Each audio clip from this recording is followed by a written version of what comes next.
The massive doors of the galactic consul chamber opened with a deep rumbling sound that echoed through the enormous space. Ambassador Tejo walked into the circular room where 12 different alien species sat in judgment of humanity. His simple, black suit looked plain compared to the colorful robes and strange armor worn by the other delegates. The chamber was built like an ancient arena, with seats rising up in circles around a central floor. Holographic displays showed star maps and legal documents floating in the air above their heads. The lighting was dim and cold, casting long shadows that made the alien faces look even more frightening. Tejo sat down at the human table, which was positioned alone in the center of the floor. All around him, the alien representatives whispered and clicked and made strange noises as they discussed his fate. He could feel their eyes watching him, studying him like he was some dangerous animal in a cage. Consul Prime Veltar stood up first. He was tall and thin with 4 arms and a head that looked like a giant insect. His skin was green and shiny, and when he spoke, his voice sounded like grinding metal. "Human ambassador," Veltar began, his compound eyes reflecting the chamber. "Lights. You stand accused of crimes against galactic peace. Your species has broken 17 different treaties. You have expanded into space that was not given to you. You have built weapons that were forbidden." Tejo did not move. He kept his hands folded on the table and his face calm. He had expected this day to come for many years. But most serious of all, Veltar continued, "Your species refuses to accept the modifications that would make you safe to live among civilized beings. The neural inhibitor implants are not punishment. They are necessary for the safety of all." Around the chamber, other aliens began to speak up. Kelnos was a creature that looked like a large frog with blue skin and bulging eyes. When he talked, his voice bubbled like water. "Humans breed too fast," Kelnos said. "They make too many children. They spread across planets like a disease. The inhibitors would control this dangerous behavior." "Their emotions are too strong," added Silquan, whose body was made of living crystal that rang like bells when she moved. "They feel anger and hatred more than any species should. This makes them unpredictable and violent." Thokran spoke next through a mechanical voice box. Since his species lived in space and could not breathe air, the humans have technology that changes too quickly. They invent new weapons every few years. They do not think about the consequences. One by one, each alien species listed their complaints about humanity. They spoke of human colonies that grew too large, human traders who bargained too hard, human soldiers who fought too fiercely, and human scientists who asked too many questions. Tejo listened to it all without saying a word. He had heard these same arguments in smaller meetings for the past 5 years. The aliens were afraid of humans and their fear was making them do something very stupid. "The solution is simple," Veltar said, spreading his forearms wide. "Accept the neural inhibitors. Allow us to limit your population growth. Submit to regular inspections of your military and scientific programs. Agree to these terms, and humanity can remain part of the galactic community." "And if we refuse?" Tejo asked quietly. The chamber fell silent. All the alien eyes turned to look at him. Some of them seemed nervous, but most looked satisfied, like they had been waiting for this moment. "Then you will be expelled," Veltar declared. "All human colonies in consul space must be abandoned. All human ships must leave our territory. All human trade agreements will be cancelled. You will have 72 standard hours to remove every trace of your species from civilized space." Tejo stood up slowly. He was not a tall man, but something about the way he moved made the aliens shift uncomfortably in their seats. When he spoke, his voice was calm and clear. "Let me make sure I understand," he said. "You want to put machines in our brains that will stop us from thinking freely. You want to control how many children we can have. You want to tell us what we can and cannot invent. And if we refuse to become your slaves, you will force us to leave." "It is not slavery," Veltar protested. "It is civilization. Every species must accept limits to live in peace." "Every species but you," Tejo replied. "I noticed that none of the consul members have inhibitors. None of you have population controls. None of you have restrictions on your military research." The aliens began to make angry noises.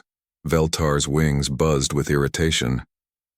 "We have evolved beyond the need for such controls," he said. "We are mature species who can govern ourselves. Humans are young and dangerous. You need guidance." Teho picked up his briefcase and walked toward the exit. The alien voices grew louder as they realized what he was doing. "Where are you going?" Veltar demanded. "You have not given us your answer." Teho stopped at the massive doors and turned around. For the first time since entering the chamber, he smiled. It was not a pleasant smile. "I am giving you my answer," he said. "Humanity rejects your ultimatum. We will not be caged. We will not be controlled. We will not be made into pets for your amusement." The chamber erupted in chaos. Aliens jumped to their feet, shouting and screeching and making sounds that hurt to hear. Some of them seemed angry, others frightened, and a few looked almost relieved that the humans had refused. Veltar's voice rose above the noise. "Then you have chosen exile. You have 72 hours to leave consul space. After that, any human ship found in our territory will be destroyed." Teho nodded once. 72 hours, we will be gone." He turned to leave, but then stopped and looked back one more time. The noise in the chamber died down as the aliens waited to hear what he would say. "You have made a terrible mistake today," Teho said quietly. "You think you are getting rid of a problem, but you are creating something much worse." "Are you threatening us?" Veltar demanded. "No," Teho replied. "I am warning you. When the galaxy starts to burn, remember that you lit the fire." The massive doors closed behind him with a sound like thunder. In the chamber, the alien delegates sat in uncomfortable silence, wondering if they had just made the biggest mistake in galactic history. But it was too late now. The ultimatum had been given and rejected. Humanity would be cast out into the dark spaces between the stars, and the consul believed they would finally be safe. They had no idea how wrong they were. Captain Yujin stood on the bridge of the Soul's Pride, watching through the massive viewing windows as hundreds of human ships moved through space like a river of lights. The evacuation had been going on for 3 days straight, and she had not slept more than 2 hours at a time. Her ship was one of the largest in the human fleet, built for carrying thousands of people and all their belongings across the vast distances between stars. Today it was packed with families who had been forced to leave their homes with only what they could carry. "Captain," called Lieutenant Dongwu from his station. "The last transport from New Geneva Station has just launched. All civilians are now aboard evacuation ships." Yujin nodded but kept watching the streams of ships moving past her window. Each one represented thousands of lives that had been turned upside down by the consul's ultimatum. Farmers who had spent decades building new worlds, scientists who had been working on projects that would help all of humanity, children who had never seen Earth but still called the colonies home.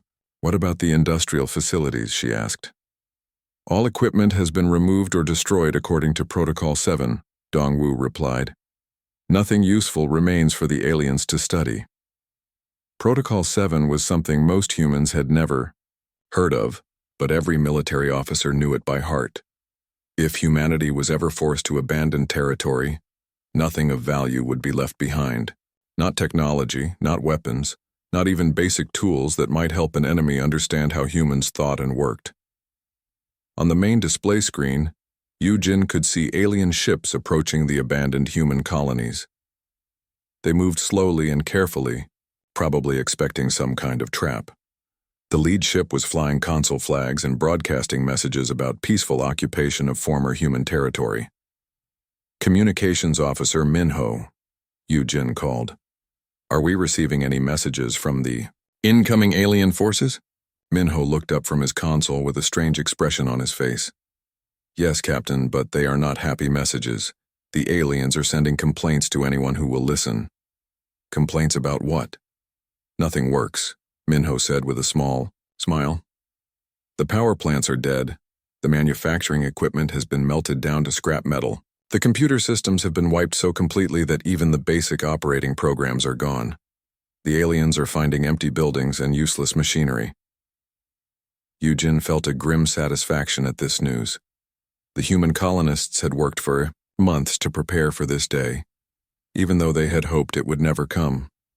Every piece of technology had been either loaded onto evacuation ships or destroyed so thoroughly that not even the smartest alien scientist could figure out how it had worked. "Captain," Dongwu said suddenly. "Priority message coming in on secure military channels. Admiral Sunja wants to speak with all fleet commanders immediately. Classification level Alpha Black." Yujin felt her blood turn cold. Alpha Black was the highest security level in the human military. It meant that something was happening that could affect the survival of the entire human species. She had only heard that classification used twice before in her 20-year career. "Put the Admiral through to my ready room," she ordered. "Dongwu, you have the bridge. Continue evacuation procedures and maintain radio silence with all alien vessels." Yujin walked to her private office behind the bridge and sat down at her desk. The communication screen flickered to life, showing the face of Admiral Sunja. The Admiral looked tired, but her eyes were sharp and focused. "Captain Yujin," the Admiral said without any greeting, "what is the status of your evacuation zone?" "All civilians have been evacuated, Admiral. Military personnel are completing final sweep operations. We will be ready to depart in 6 hours." "Good. You are to proceed immediately to the terminus sector. Navigation codes are being transmitted to your ship now. Tell no one where you are going, not even your senior officers."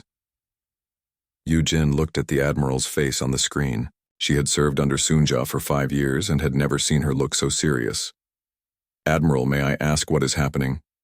Sunja was quiet for a moment, then leaned forward toward the camera. "The consul believes they have solved their human problem by forcing us to leave. They think we will disappear into the empty spaces between galaxies and never bother them again. Will we?" "No, Captain. We will not." The Admiral's voice became very soft and very dangerous. "The aliens have made the mistake of thinking that humans are like other species. They believe that if you take away our territory and our resources, we become helpless." Yujin waited for the Admiral to continue, but she was beginning to understand what was going to happen next. "They do not realize," Sunja continued, "that humans have never needed territory to be dangerous. We have never needed resources to be deadly. What we need is motivation. And they have just given us more motivation than our species has had in 1,000 years." The communication screen went dark, leaving Yujin alone with her thoughts. She looked out through her office window at the stream of human ships moving through space. Each ship was packed with people who had lost their homes, their jobs, their entire way of life because aliens were afraid of what humans might become. But as Yujin watched the evacuation fleet, she realized that the aliens had been wrong about one very important thing. They had not prevented humans from becoming dangerous. They had just ensured that when humans did become dangerous, it would be directed at them. "Bridge to Captain," came Dongwu's voice over the intercom. "We are receiving a transmission from Consul Inspector Cordon on Kepler Station.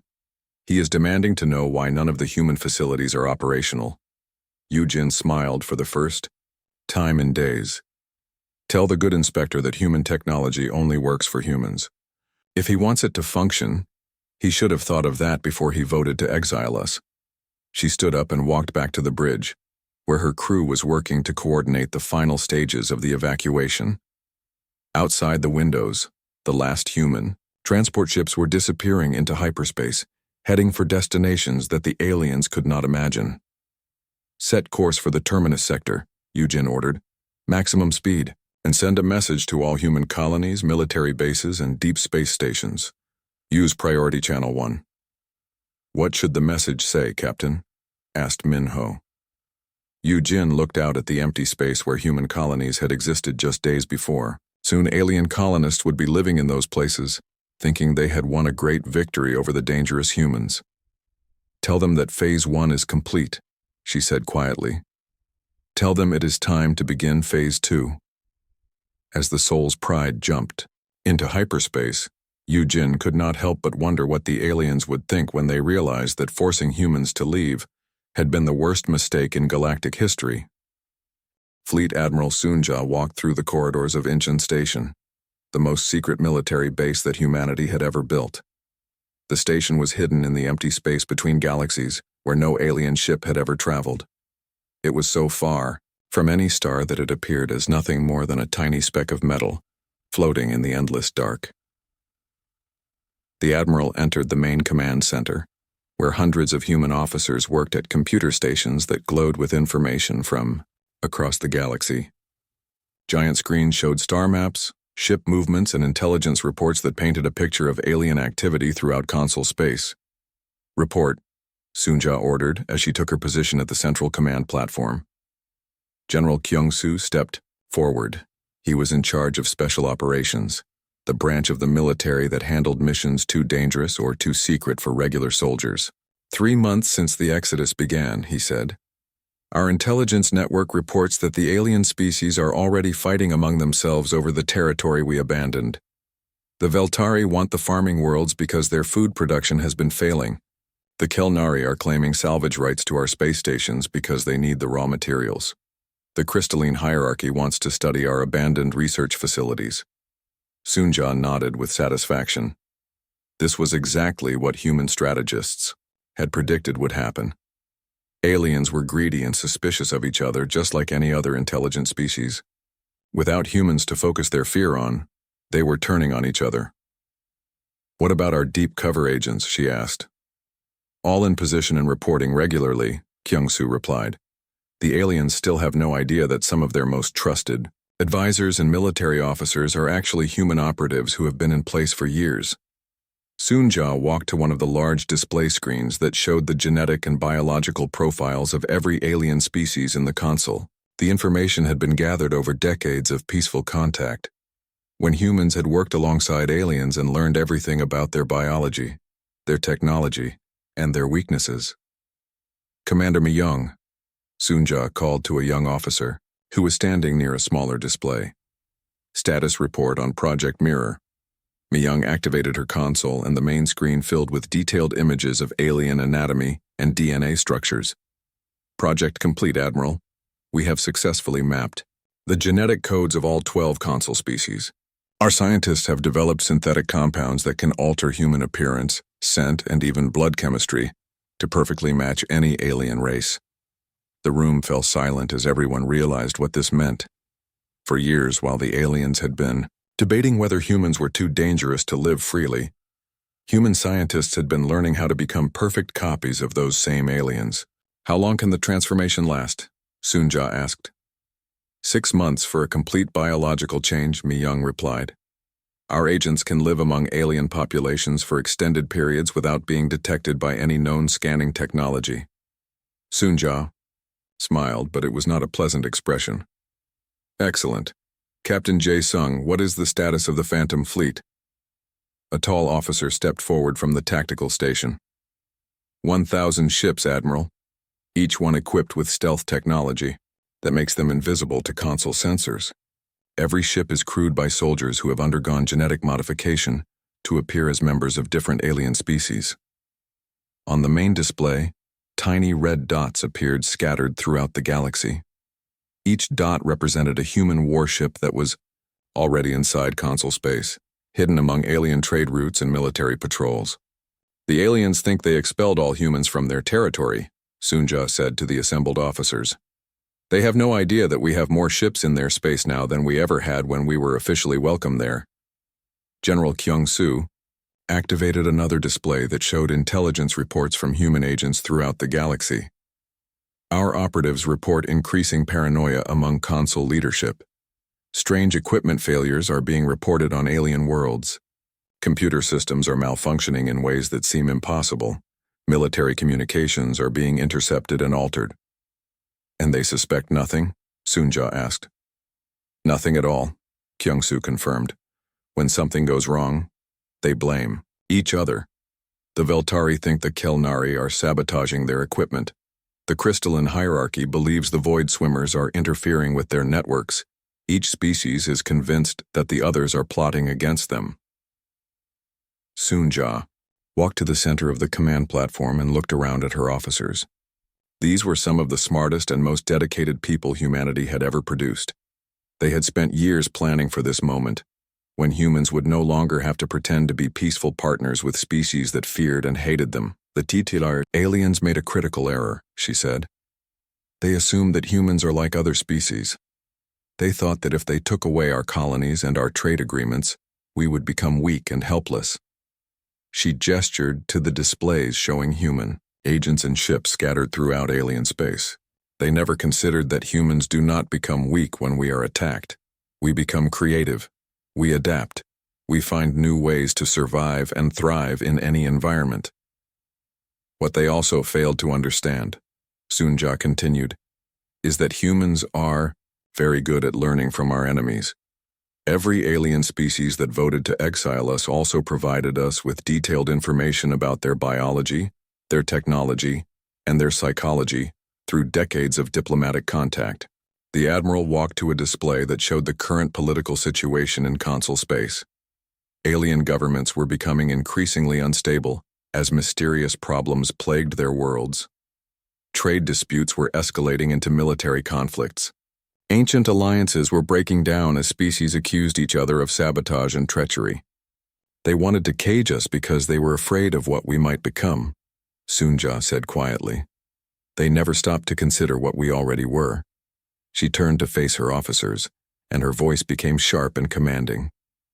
Begin Phase 3. Activate all deep cover agents. Initiate systematic disruption of consul infrastructure. And remember, the goal is not destruction. The goal is control. Across the galaxy, human operatives who looked exactly like trusted alien colleagues received their orders. Some were serving as military advisors to alien generals. Others worked as scientists in research facilities or as technicians maintaining critical systems. A few had even achieved positions in alien governments, where they could influence policy, decisions. The aliens had thought they were expelling a dangerous species from their territory. What they had actually done was invite the most adaptable predators in the galaxy to infiltrate every level of their civilization. And the best part was that the consul still had no idea what was happening to them. They were too busy fighting each other to notice that their real enemy was sitting in their council chambers, commanding their fleets and slowly taking control of everything they had tried to protect. The hunt had begun, and the prey had no idea they were being stalked. Consul Prime Veltar clutched his chest as sharp pain shot through his body. The neural crown that connected him to the consul communication network was overloading with emergency signals from across the galaxy. Around him in the emergency council, chamber alien representatives were shouting and making panicked noises as reports flooded in from their homeworlds. The Kepler mining station has gone completely dark, reported Deputy Kelnos, his blue skin pale with fear. All 2,000 workers are dead. The station's own defense systems turned on the crew and killed everyone aboard. 7 of our crystal nodes have collapsed, added Harmonizer Silquan, her crystalline body ringing with stress harmonics. The resonance patterns show impossible mathematical equations. Someone or something caused our cities to destroy themselves.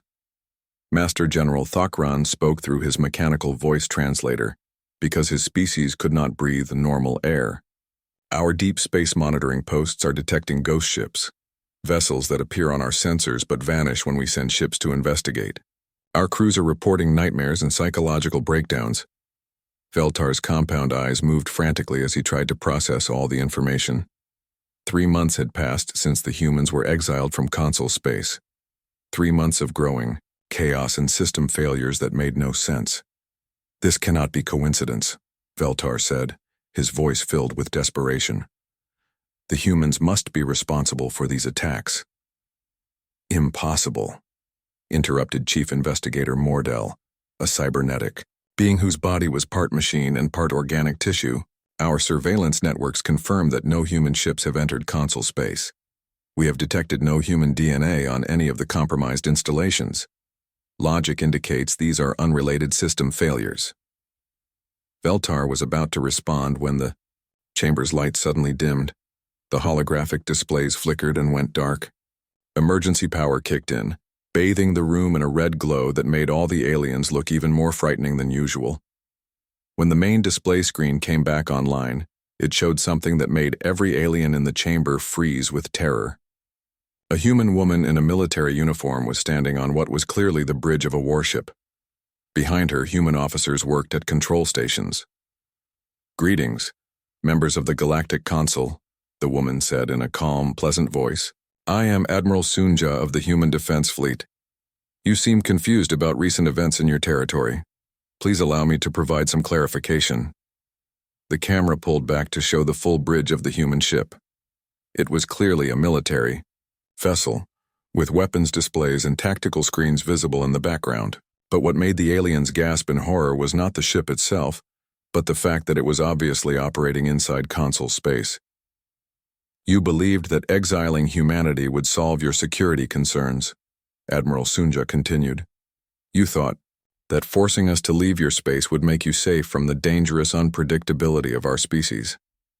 The display changed to show surveillance footage from inside alien facilities, security meetings that should have been completely private, military briefings that were supposed to be classified, personal conversations between high-ranking consul officials that no outsider should have been able to record. What you failed to understand, Sunja said as the impossible footage continued to play, is that humans had already penetrated your civilization far deeper than you ever imagined. Standing next to Admiral Sunja was Lieutenant Dongwu, who had been present during the human evacuation. But as the aliens watched in growing horror, his appearance began to change. His human features shifted and flowed like liquid, transforming into a perfect copy of Veltar himself. The false Veltar spoke with the Consul Prime's own voice. Every species that voted for human exile provided us with complete genetic and technological samples through decades of peaceful cooperation. Your arrogance and your trust made our infiltration possible. The image shifted again, and now Dongwu appeared as Deputy Kelnos, complete with blue skin and bulging eyes. Then he became Harmonizer Silquan, his body taking on the appearance of living crystal. Finally, he transformed into Master General Thokron, looking exactly like the cybernetic alien. For 20 years, while you debated whether humans were too dangerous to trust, human agents were already serving in your governments, your military forces, and your research institutions, Sunja explained. The technology to perfectly mimic any alien species has existed for decades. Veltar's mandibles clicked frantically as the terrible truth became clear. Impossible. Our security protocols would have detected human infiltrators. Sunja smiled, and it was the most terrifying expression any of the aliens had ever seen. Your security protocols were designed by humans, Consul Prime, under the guise of joint technological development and shared defense initiatives. The display screen split to show dozens of different alien facilities across the galaxy. In each one, trusted alien officials were removing disguises to reveal human faces underneath. Military commanders, scientific advisors, government ministers, even personal bodyguards were pulling off synthetic skin and revealing themselves to be human operatives. The evacuation you witnessed was theater, Sunja continued. Yes, we removed our civilian population and our obvious military presence, but our real assets, our true strength, never left your space at all. Around the council chamber, the alien representatives began backing away from each other. Suddenly, no one could be trusted.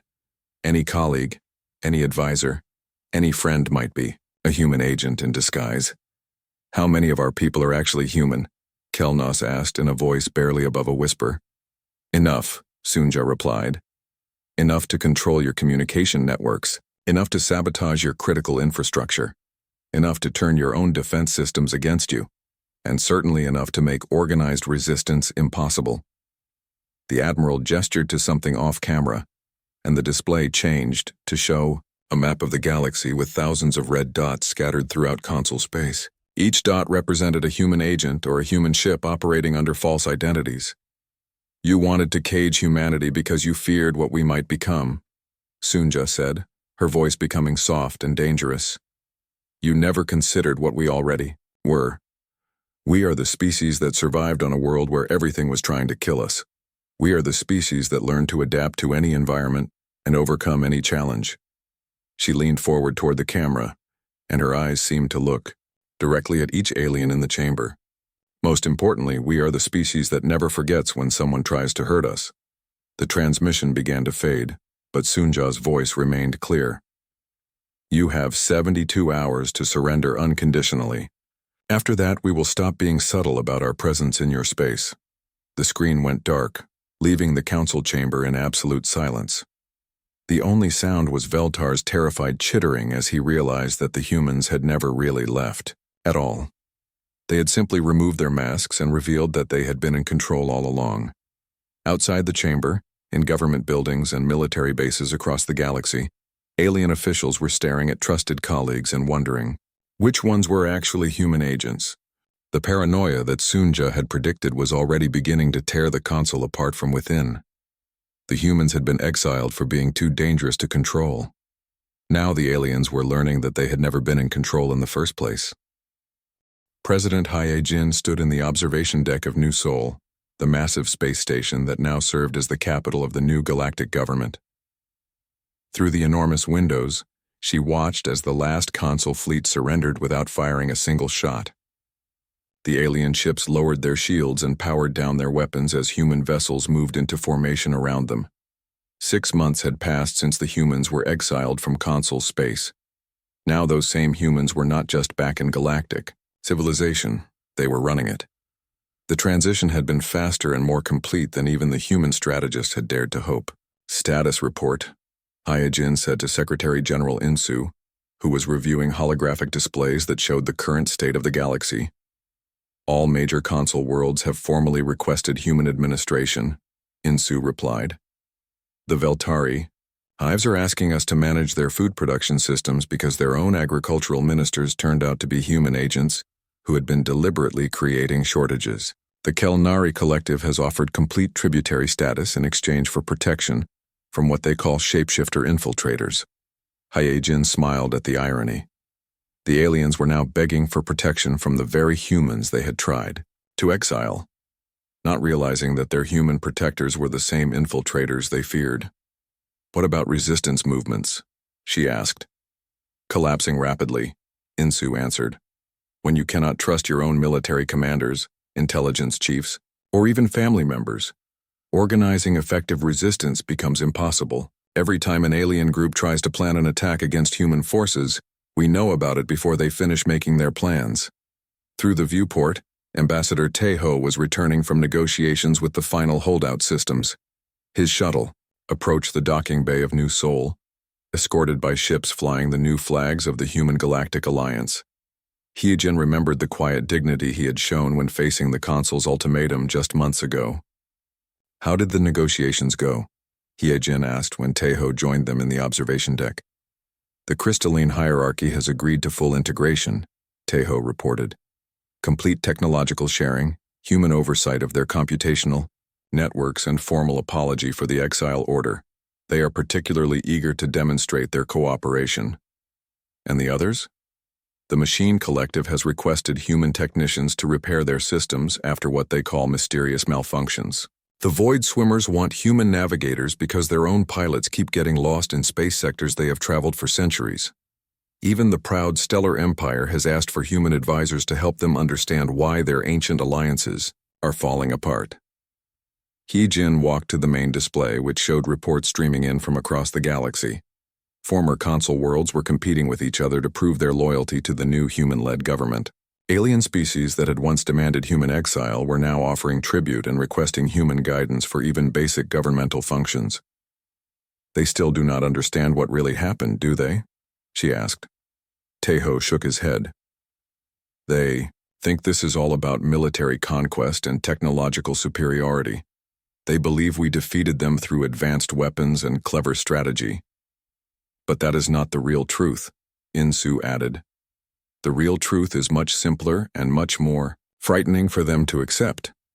Hyejin nodded as she watched alien delegates disembark from their ships. Their movements were careful and respectful as human guards escorted them to negotiation chambers. Some of those guards were actually human, but others were aliens who had chosen to serve the new government rather than resist it. The truth is that humans did not conquer the galaxy through force, she said. We conquered it by becoming so essential to galactic civilization that resistance became unthinkable. On the display screen, more reports continued to arrive. The Veltari could not grow food without human agricultural experts. The Kelnari could not maintain their technology without human engineers. The crystalline hierarchy could not process information without human computer specialists.